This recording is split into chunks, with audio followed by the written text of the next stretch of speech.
For Sports Buzz specifically, we have animated over the shoulder graphics, and there are a few steps that you need to follow to make sure that they are set up properly for when you need them for air. So for all intents and purposes, let's clear the CG. This show no longer needs the scoreboard. If you ever want to clear the CG, or you are called to clear the CG, you hit Alt, this button right here, 2 over from record is erase. You hit Alt erase, this will go away, it'll clear the CG, and you're good to go. It does not actually erase it. As long as you have Alt held down, it will not erase it. Your message, so we saved it at 3125, it still exists. If you actually hit erase without anything else, you will erase it. Don't do that unless you absolutely need to do it. So, over the shoulder graphics. For Sports Buzz, all of the templates for over the shoulder graphics are set up. They are saved in the Sports Buzz 2016 profile at message number 2 and message number 3. So in order to get there, you hit 2 on your keypad down here and hit read. Here's your OTS right. You can either hit 3, so if you hit 3 and read, you'll get the next one. Alternatively, if we go back to message number 2, 2 and then read, if you need to get to message number 3, you'll see that in this little area down here that's your next message number in line. Instead of having to type in 3 and read, if I just hit the read button, I will go to message number 3. And it is the same all throughout Lyric. If you hit read, you will go to the next number every single time. So let's say we need to build an OTS left. The first thing you want to do is import a new graphic for your over-the-shoulder image. So you come back to the top of your screen, hit the import graphic icon, and you need to navigate to the folder that you saved your graphics in. Keep in mind that every show you have, every class you have, needs its own folder in your images folder. So I saved all of mine in the Sports Buzz 2016 folder and in Show 31. So I'll navigate to Show 31, and then in that folder I saved subfolders because we use 3 kinds of graphics in Sports Buzz. We use full screens, over-the-shoulder images, and scoreboards. Scoreboards are also full screens. I like to keep them separate. It will save you time and energy in the long run, trust me. So I'll navigate to my OTS images folder, and this particular OTS is going to be for the scoreboard I just put up, that Giants-Cowboys game. So I'm going to need my picture of Eli Manning. You double-click it. It gets thrown onto the canvas at whatever size you saved this image as. So when you're making OTS images, you are going to want the highest res image possible. It will just make everything look a lot better when you push it out to program.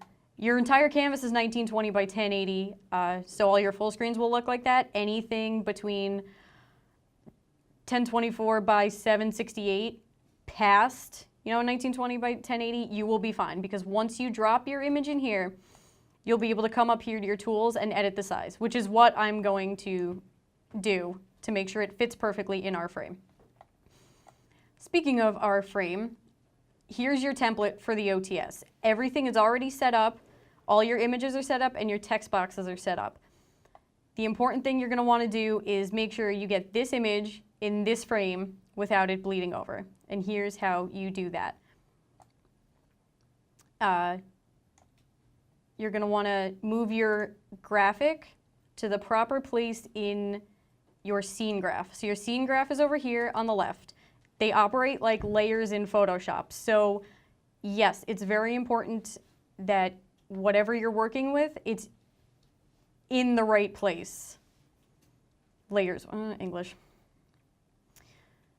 All right. Yeah, no, it's fine. I'm just trying to make editing a hell of a lot easier later.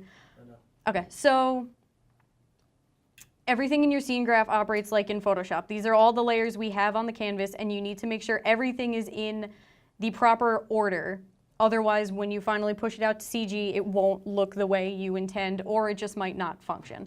So for OTSs, you want to make sure the graphic you have in your frame, so that's this layer here, my Eli Manning frame, is dragged down to be right on top of this layer right here, Sports Buzz OTS left. This is your frame.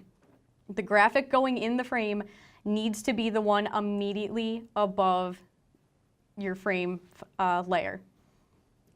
So obviously we have a picture of Corey Kluber in here. We don't need it. You need to delete any extra images you have in here. Otherwise, when you go play it out, everything's going to play and you'll end up with a glitch.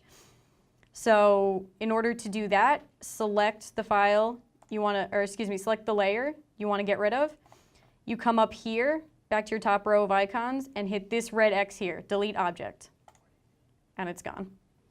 As a pro tip, make sure you name all of your files when you save them out exactly what they are. So I saved this picture of Eli Manning as elimanning.jpg. When I bring it into my layers, it comes up as the file name, Eli Manning. Save every single one of your files with as specific as a name as possible. It will save you when you have a ton of stuff in your scene graph. You'll know exactly what you're working with and exactly what you have. So we have our graphic in here. We are ready to put it into our frame. Much like Photoshop, all of our OTS frames have layer masks on them, meaning when you apply the mask, you will see either what's inside the mask or what's outside the mask, and that is all dictated by you and what I'm about to show you. So make sure your graphic is placed right above your frame layer. You're going to want to right-click it, come all the way down to Mask to Layer, and select Layer 1. And you'll see the mask we already have set up. That is our OTS frame. That's what you want to see. So everything outside of it is what we can see. So we need to make sure everything inside of it is what we want to see. So you're going to go back to the same layer. So I'm going back to my Manning layer. Right-click it again. And right under Mask to Layer, it says Mask Inside. You're going to want to click that, and there you go. You can't see anything outside the frame. You only see what we've dictated inside this mask. Once you've done that, with your image layer still selected out here, so it's still very much like Photoshop. If you don't have this layer selected in your scene graph, you will not be able to edit it when you come over to the canvas. So I have my Manning layer selected. I have my up here move tool, the edit position tool selected, so I can drag it, center it where I want. I'm going to come back up to my tools, and 2 over from edit position is scale. And these are the ones you're really going to be using when you're making OTSs, just to make sure everything fits in your frame exactly as you want it. So I'm going to hit my scale tool. If I drag it, if I hold down if I left click and hold it down, if I drag in or over to the left, it will make your image smaller. If you drag over to the right, it'll make your image larger. Interesting. That's what I was going to ask that. It's fascinating. Once you have your image positioned however you like, now we can start editing the text and animating the OTS.